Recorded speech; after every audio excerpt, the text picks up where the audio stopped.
This is Tsunamii exclusive interviews, and today we are at City Sound interviewing one of my favorite guests. Can you introduce yourself? Hey everybody, my name is Jay Did It. I am a child of God, a life coach, a mother, a rapper, a poet, and a podcast host for Thursday Therapies. How you doing? Thank you for coming in. Thank you for coming in. Are you from Sacramento? I'm not from Sacramento, but I've been in Sacramento since 2000, so I'm from Sacramento. Oh, okay. Where were you born? I was born in Oklahoma, but I was raised in Quincy, California. Oh, wow. Does that Oklahoma background or Quincy background influence you to who you are today? I think it does. I spent 18 of my years there, so definitely Oklahoma. I was born there. My mom moved back here to California, where her family's from, and I lived in Quincy and grew up in Quincy my entire life, from childhood to 18. And yeah, I think it has. It's a very, very, very small town, and I couldn't wait to graduate and get out of there and be around a more diverse population. How was it coming to Sacramento for the first time? It was awesome. I mean, Sacramento is still, they still considered it a cow town, but it was, for me, it was fast paced because I came from a small town. So being able to be around a diverse population and be able to grow into who I am, it's been amazing. It was a big culture shock, but I loved it. I loved it. What age were you when you came? I was 18. 18. As soon as I graduated high school, I was out of there. I couldn't wait. Do you ever go back to visit? I do. I love bringing my kids back up there. Quincy is I always tell people it's past Chico, and on the other side of Quincy is Reno. So it's right in between, in the middle of the mountains. And so there's plenty of like lakes and rivers and hiking spots. And it's just a good place to bring kids back to really get away from the city life. For sure. What inspired you to start a therapy podcast? My own mental health. Like I said, I grew up in a very small town, and it was secluded to a lot of life, and I got into a lot of trouble. I was on probation, and I ended up having to go to therapy then. Back then, I didn't really care for it because it was mandated, but I think it helped guide my life and save my life in some ways because I knew that once I became an adult, those are the things that I needed to go back to in case I needed help. So, just struggling with life issues in the pandemic, and then after losing my mom, I found myself going down a really dark path. And I'm like, I need help. I need all the help I can get. It just was hitting me hard, even though I felt like I had the tools to navigate myself out of that because I did do studies in human service and social work and counseling. I definitely felt myself stuck in not knowing really what to do. And, so I started going to other support groups in Sacramento and, of course, taking my own therapy into my own hands and working with multiple therapists and support groups. And I'm like, I really want to be able to advocate for people who really don't know how to navigate the mental health system or don't know that they have a choice to navigate the mental health system, and to let them know that it's okay to ask for help. And it's difficult in the beginning, but definitely reach out for help. Definitely reach out for help, and don't stop until you find the help that you really need, because it's hard to really find a good therapist that fits who you are and what you have going on. So that's why I have Thursday Therapies, is because I want people to know that, just keep looking for help, get the help you need. I went to actually Cut to the Chase, which was Crown Edition, and it is a therapy group session in a beauty salon, and that helped me out a lot. I went to therapy through insurance, that helped me out. I went to family therapy, and I just am like, find what works for you, and that's what I really want to bring the awareness to the Sacramento community, is really just find what works for you in the therapy, whether it's church, whether it's working out, whether it's somatics, whatever you need to do, just find what works for you. Was there someone who inspired you to go to therapy or talked you into it, or was it just life experiences that pushed you into it? It was life experience really because growing up, like I said, I grew up in a small town. I didn't have a lot of access to all these resources in Sacramento, and I didn't understand my family dynamic, and I didn't understand the dysfunction behind it, and I couldn't really understand why mine and my mom's relationship was the way it was. And so once I had my daughter, I'm like, I have to figure out what's going on with myself, and I have to push forward and do better. So I started to go to school for human services and social work and counseling and figuring out what my dysfunction was. Like, why am I feeling the way I'm feeling? I shouldn't be feeling this way. And I don't want to pass it on to my child. I want to be able to break those cycles and be able to give back to the community. And so that's why I started to study about myself and getting the help that I needed and figuring out why I was feeling the way I was feeling, because I was really feeling depressed and had a lot of anxiety, and I just didn't understand why. What's your background in education? Like, how much schooling did you go to? I have a associate degree in human service. I have my bachelor's in social work. I'm working on that, and I've been life coaching. I've worked in the field as case manager, as a independent living facilitator, as a job coach. So I've been since 2008. It's amazing. Yeah. It seems like you've really been making an impact on the community. I'm trying to, one podcast at a time, right? No, even outside the podcast and like your daily, like your life, and what you do, those are all jobs that impact people. Right, yeah. Being in the community, and that's part of why I have Thursday Therapies, just trying to bring the community together, and letting the community know that we're all struggling, and going through it, but we can reach out for help, and we do have a community here that will help. What's a common mental health misconception that you come across? A common misconception is that you know, don't tell people your business. Like, they can't be trusted. Like, therapists can't be trusted, and that's not true. And that's definitely still prevalent in a lot of communities, that you don't tell people what's going on with you in the household, and you don't tell people what's going on with your mental, because you're going to get in trouble for it. But it's the complete opposite. If you tell like the doctors or somebody what you're going through, they can guide you to the right path and resources to get the help you need. For sure, for sure. Thank you for answering that. Yeah. How has hosting your Thursdays Therapy podcast helped with your own mental health? It's been amazing, just being in the community, because I think that being in a community, we need that for our own mental health. So it helps me because just being creative and being able to give back, it makes me feel so much better. Like, I have a purpose here on this planet. And before, I just was like I said, depression and anxiety really got the best of me, especially after the loss of my mom and grieving. I was in a dark place, and I didn't want to be here. So now I'm just like, people are depending on me, and I feel like, I want to be able to help other people, to be able to be like, if she's getting help, then I can get the help too. Or the guests that I have on, I want them to be able to connect with them and be like, if they're getting help, then I want to get the help too. And so it definitely has impacted my own mental health, and it makes me feel really good on the inside.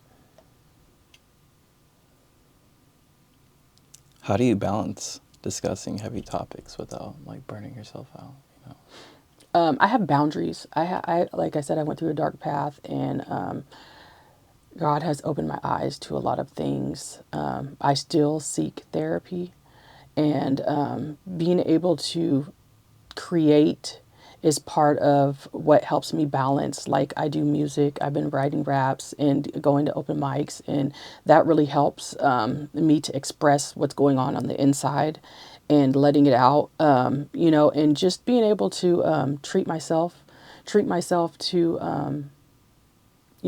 a pedicure here or there, or, just going for a walk, really getting exercise and spending time with my kids. It helps out a lot in being able to show them that I'm making an impact. How do you make therapy conversations engaging and relatable for your audience? Just be true and authentic. I just really want them to be true and authentic and to tell their story. Because everybody has a different story. And so just for people to be able to express what they've been going through and tell their story, that's therapeutic in itself. To be able to release what they went through is therapeutic. And that's why I like to do like poetry and writing my raps, because I'm expressing it and releasing that. Who are your inspirations when it comes to music and rapping? Well, I love, of course, music, all types of music, all genres of music.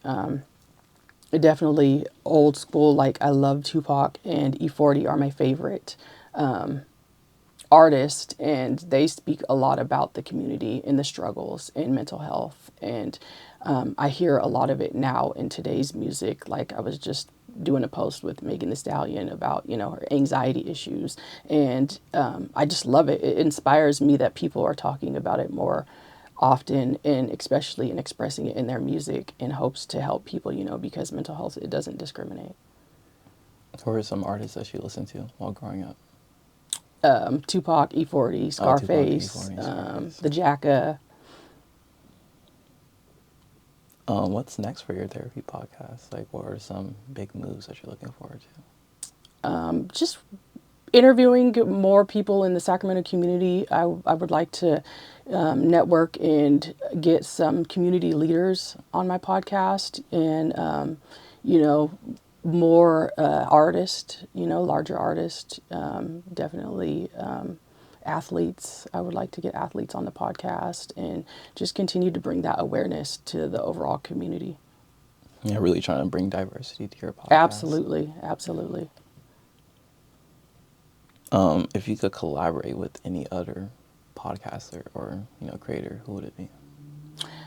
Wow, that's a good question. I actually was just watching a podcast with I can't think of the name right now. You just put me on the spot. It's Probably should have sent you these questions. right. No, it's okay. I like Mel Robbins, and she does the Let Them theory. I haven't read the book yet, but she's a really good podcast host that I like to listen to. And I also just seen a new one with Michelle Obama that I was watching, and it's just a podcast bringing awareness, to life, and just having a discussion on life issues. And I really like that. That would be dope to be on a podcast with her. And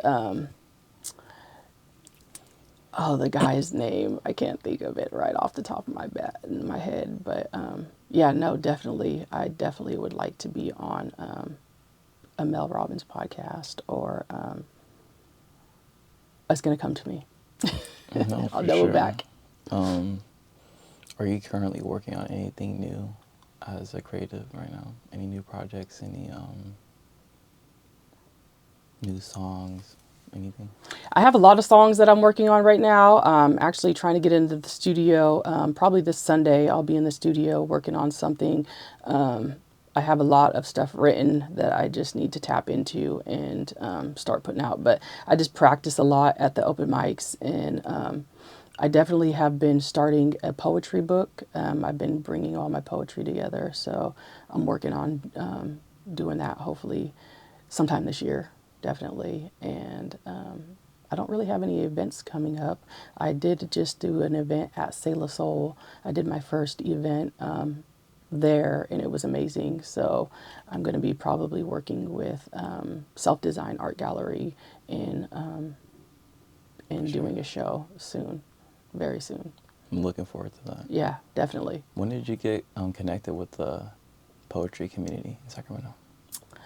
It was about this time last year. Like I said, I lost my mom. I was in a dark place, and then I just started looking for avenues to get my mind busy and creative and out of the darkness. And so I started to write, and then I went on Eventbrite, and I seen that CSSB was doing open mic or actually it was Freestyle Fridays. I came to Freestyle Fridays first, and I'm like, okay, I'm gonna try this. And so I tried it, and then I was like, okay, this is fast paced for me because I wasn't even there yet with the rapping. I just was like, okay, I'll try it though. And then they told me that they had the Poets open mic, and so I came and I started to come to the open mic on Tuesdays and just engaging in poetry in the community and meeting people and linking up. And God was calling me like, do a podcast, continue to do a podcast. So I started my podcast, and it's just, the community just showed up for me. It's been amazing.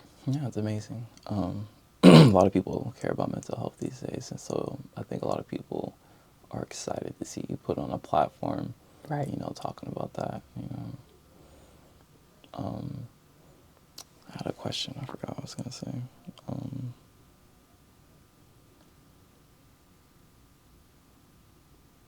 What's your favorite way to reset when you're feeling drained? I go for a walk. I've been going for a lot of walks. Like, I'll just go outside and then pick a direction and just start walking. I think it's been helping me out a lot. Of course, I get the sunlight and then the body movement. And then I just get to learn about the city more and seeing all the different art around Sacramento, and just being in the community. It really helps me. Writing, poetry, music has helped me out to be able to really just express my true feelings. When would you say you wrote your first song? It was 2023, the end of 2023, October. Was there something that inspired you to dive into that? Well, with the loss of my mom, and then I heard Eminem and Miley Cyrus song. I forget what the song is, like Photos. The name of the song is like Photos or something like that. And I listened to it, and immediately I just went and started writing about my mom. And it just happened in like 10 minutes. It just wrote, and it just flowed so fast. And that's a song that I'm still working on right now, actually, and putting it on in a beat. I'm really, really struggling with it because the loss and just the words that I have in the song, it brings me to tears, a lot of emotion behind it. So it's been hard to finish that song, but that's the first song that I did write.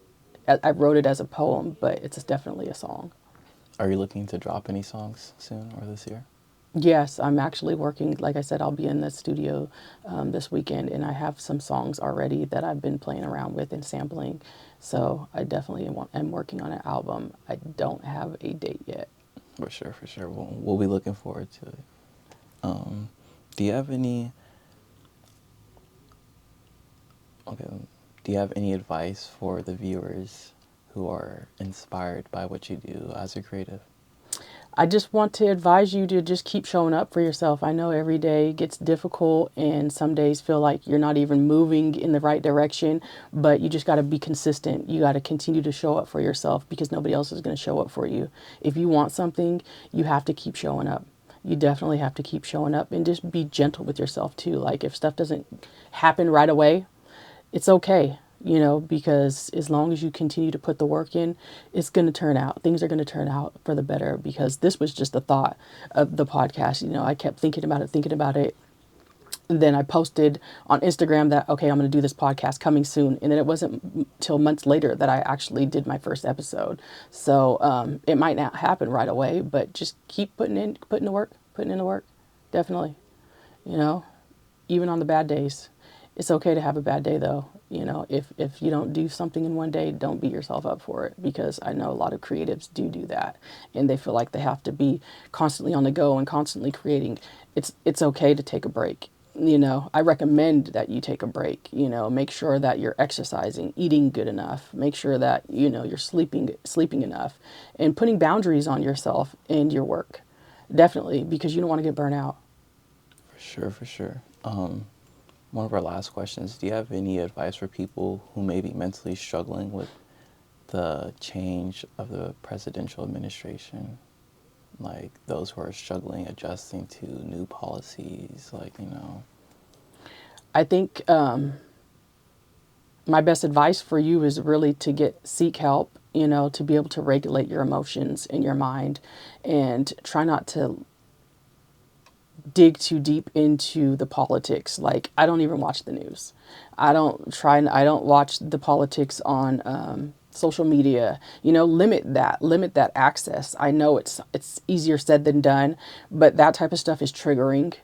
And I know it has affected a lot of people in their lives, in their jobs, but I really encourage you just to seek help in trying to manage your own mental health, and not feed too much into what other people have to say, because if people are talking about that stuff, it's constantly going on in your mind and it's triggering. And I try to distance myself from topics like that. Definitely, I try not to have an opinion on topics that have to do with politics. Although I do have opinions on politics in my own mind, I just try not to engage in that, because that's like gossip, and then you're just bringing the topic back up and it's triggering.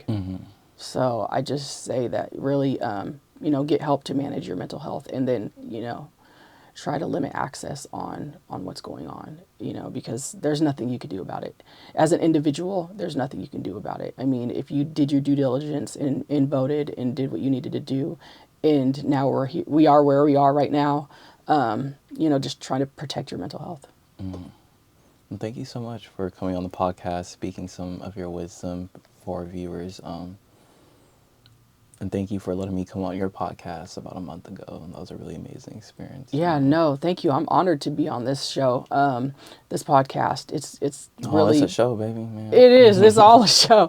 It is. It's great. I just really want people to know, check yourself, check your mental health, and really just show up for yourself. Really, nobody's going to come and do it for you.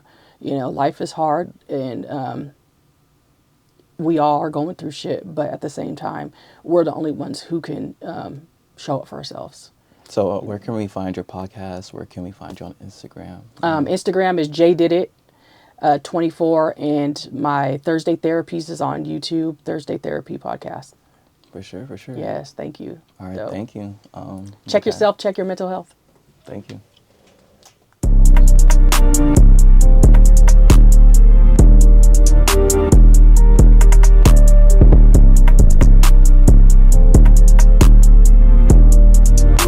Good job, Jabari.